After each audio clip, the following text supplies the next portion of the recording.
primera relación que podemos encontrar es en cuanto a que esta preferencia por los recursos fósiles hace que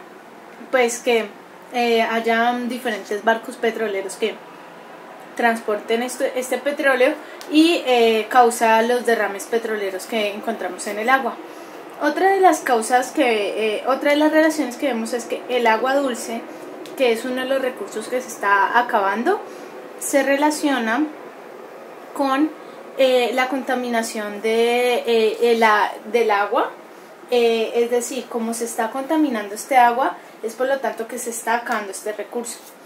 También encontramos que los países que solo se preocupan por su propia prosperidad, esto hace que haya la guerra por los recursos naturales. Como cada uno se preocupa por su propio beneficio, hacen una extracción irracional de los recursos, y por eso es que luego se van acabando y se tienen que pelear entre ellos por estos recursos. También vemos que el reciclar, que es una de las acciones que comienzan a tener las personas, se relaciona con los desechos incontrolados que vemos en la contaminación en cuanto al medio ambiente. Después de que ellos han ya creado todos estos desechos es que comienzan a tener conciencia y a reciclar. También vemos que una de las ventajas, que la ventaja logística que tiene en cuanto al movimiento de mercancía, que es dinámico, se relaciona con el aumento en la demanda de los servicios logísticos. Es decir, como ahora es una economía muy dinámica, entonces se transportan constantemente muchos objetos, muchos productos, y esto hace que los servicios logísticos aumente su demanda. También encontramos que la integración de los países produce que se produzca una economía totalmente dinámica, y que esta integración se debe gracias al libre comercio que surge. También vemos que el apetito que tienen las personas en cuanto al crecimiento hace que el consumo se masifique, ya que las personas quieren todo el tiempo consumir y en mayor volumen. Las pocas reglas de libre comercio se relacionan con el transporte masivo, es decir, si hay pocas reglas o el libre comercio es muy fácil, entonces el transporte va a ser mucho mayor. También vemos que estas falta de barreras en cuanto al libre comercio hace que haya un mayor crecimiento, incluso incontrolable, de la economía. En cuanto a la economía dinámica, vemos que esta se relaciona con el desarrollo de países como Asia y América, ya que es una economía que todo el tiempo se está moviendo, entonces produce que muchos países se desarrollen. Continentes. También vemos que en cuanto a la contaminación del aire, esta a su vez produce que se contamine el agua, ya que como vemos el aire cuando se condensa, cuando llueve hace que lo que se llama como la lluvia ácida es un aire contaminado que luego al condensarse se convierte en agua que no se puede consumir.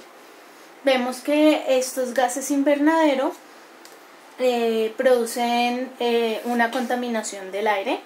También vemos que el aumento de la temperatura hace que aumente el nivel del mar, ya que se empieza a derretir el agua de los polos.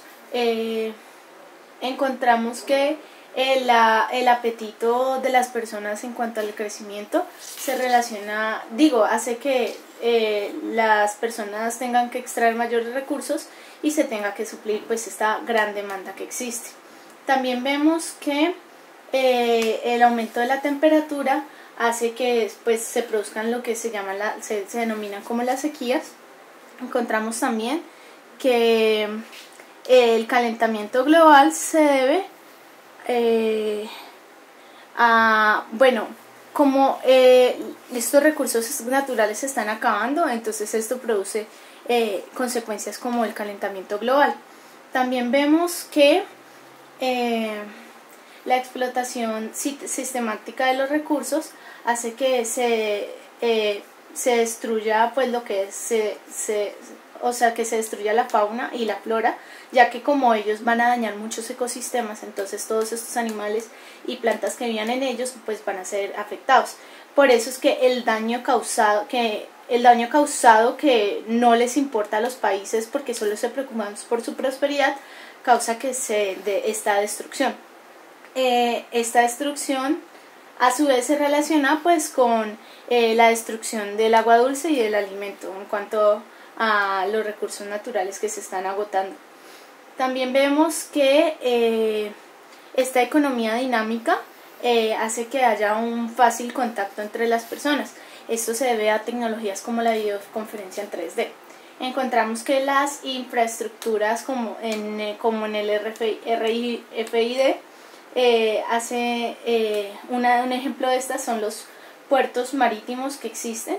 En los puertos se